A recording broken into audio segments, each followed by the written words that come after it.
Okay, we've been waiting a while. Let's bring him in. Justin Dunk from 3DownNation.com. The Dunkster, I'm told that you have an acquisition to announce today. What's up?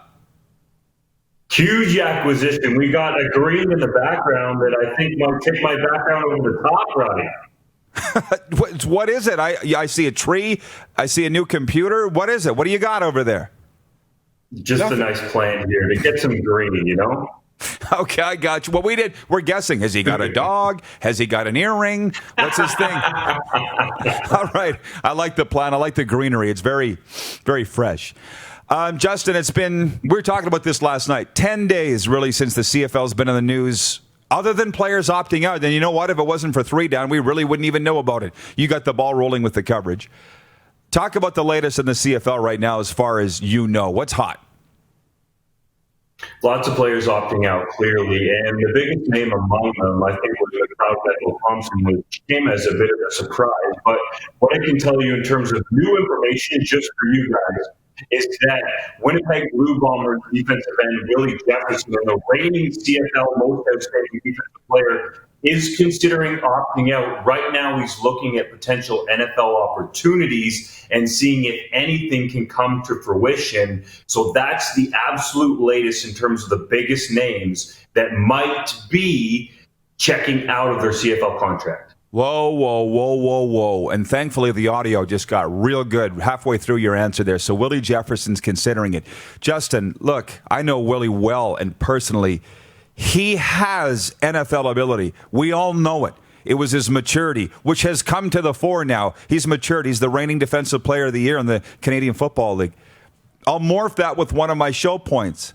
How many of these CFL players will stick in the NFL, do you think? Does Willie have the chance to now make that happen?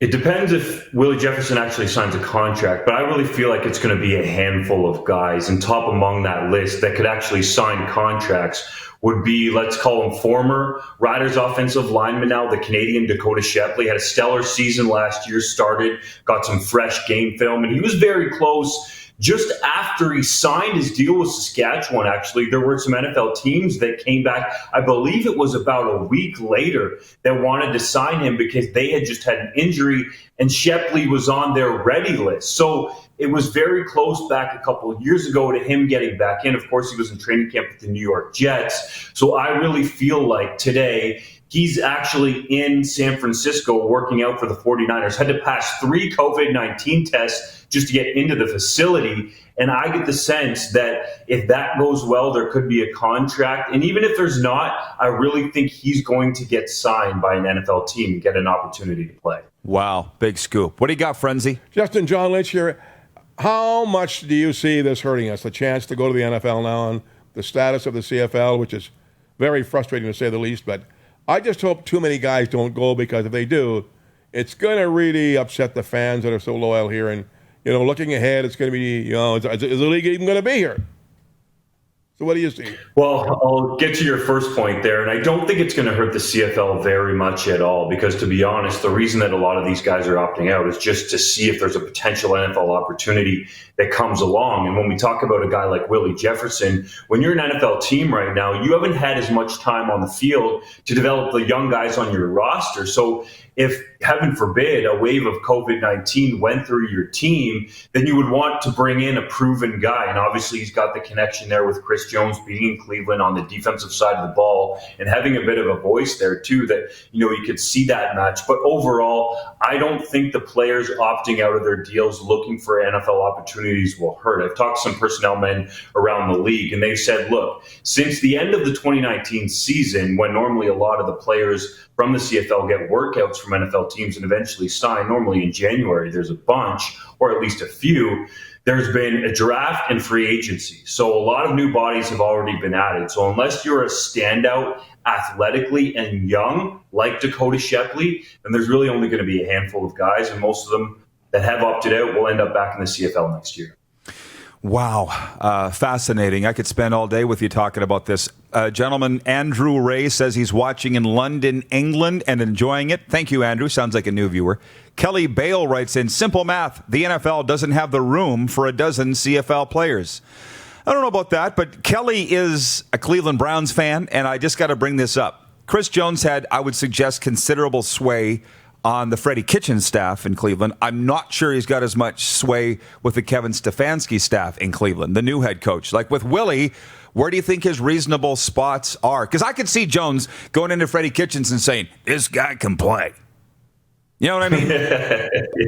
And Kitchens listening to him. I'm not sure Stefanski would. Like, age is becoming a factor for Willie Jefferson. I'm sorry to say it, but I think even he would agree. It is a little bit, and your point is well taken that Chris Jones and Kevin Stefanski and the new wave there that's been employed in Cleveland are developing a relationship. There was actually some people that thought Chris Jones might be out of a job when the new regime came in there in Cleveland, but I think it speaks to obviously Jones's football knowledge and acumen, especially on the defensive side of the ball, and the way that he likes to go out there and assess talent, that he's still there through training camp. I mean, his contract runs until the end of the season, so we'll see what happens next year.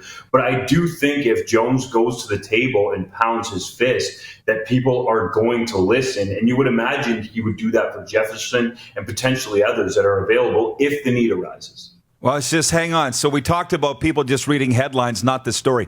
Graham Swinnerton, God bless him, just writes in, congrats, Willie. Whoa, back up the tape.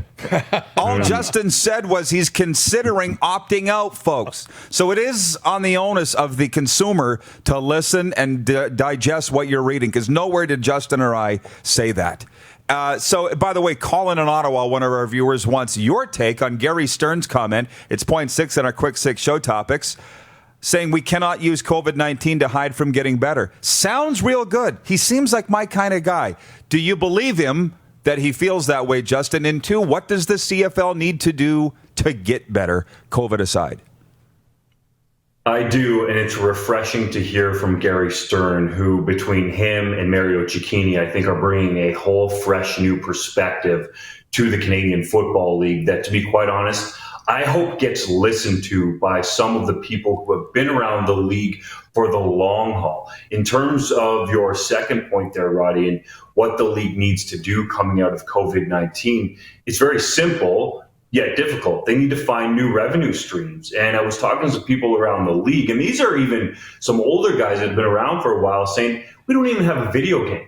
Let's say right now, there's not going to be a season, but Roddy, would you and your viewers, based on what you've done with CFL Sim, not tune in to watch Bo Levi Mitchell versus Cody Fajardo on a video game competition that had a tournament bracket and a play down to a championship right now? It'd be amazing. And hey, you could stick a 50-50 in there as well to generate some funds. I think that is one avenue they certainly have to go down. And then, oh, by the way, you could tag sports betting onto that as well. It would be an amazing way to keep the CFL in the news and especially get it consumed by the younger demographic. I was just going to say that. Look at Woodbine in our partnership with Woodbine Entertainment and this show and the Dark Horse app. Betting is betting. Who cares if there's only 9 teams versus 32 in the NFL?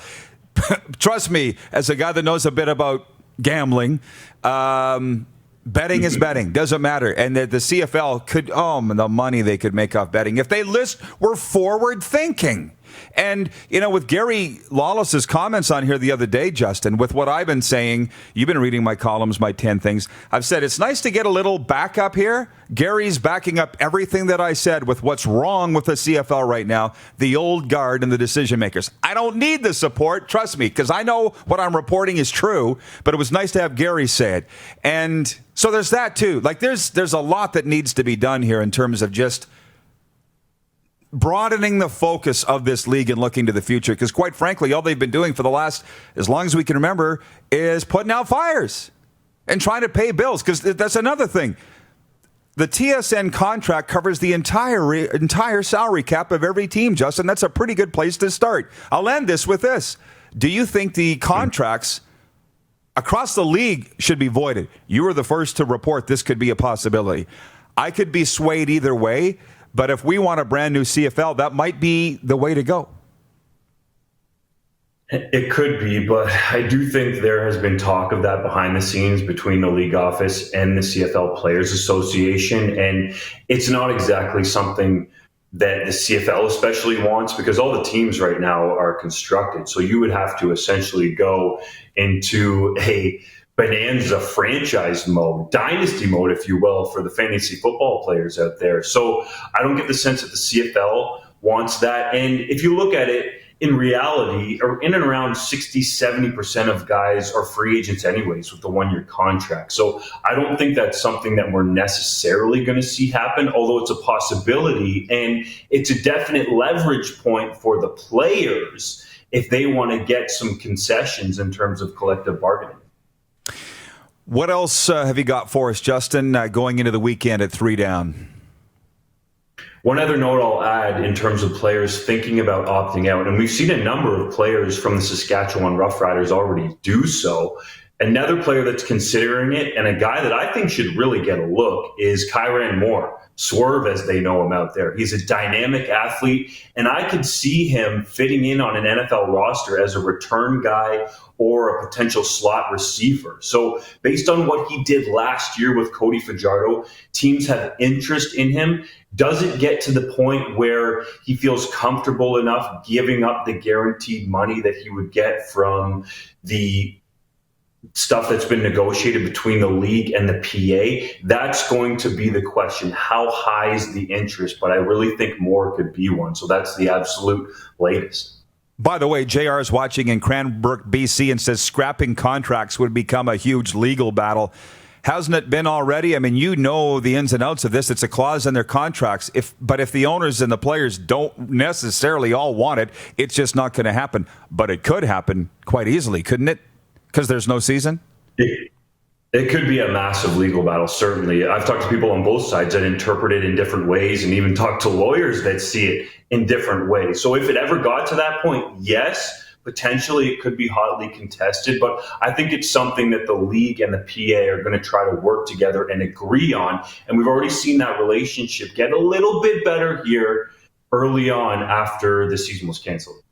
Justin, thank you so much. We're out of time. We're going to come back with more with Frenzy. Thank you for this, sir. 3DownNation.com is the nation's #1 source for CFL news. Thanks for your time as always, and stay safe out there. You bet. You guys as well. Enjoy the weekend out there. See you on the links, Roddy, maybe. All right, buddy. You bet. 3DownNation.com's Justin Dunk joining us on video chat here today. You're watching Rod Peterson On Demand. For more of The Rod Peterson Show, visit rodpeterson.com or follow Rod Peterson on social media.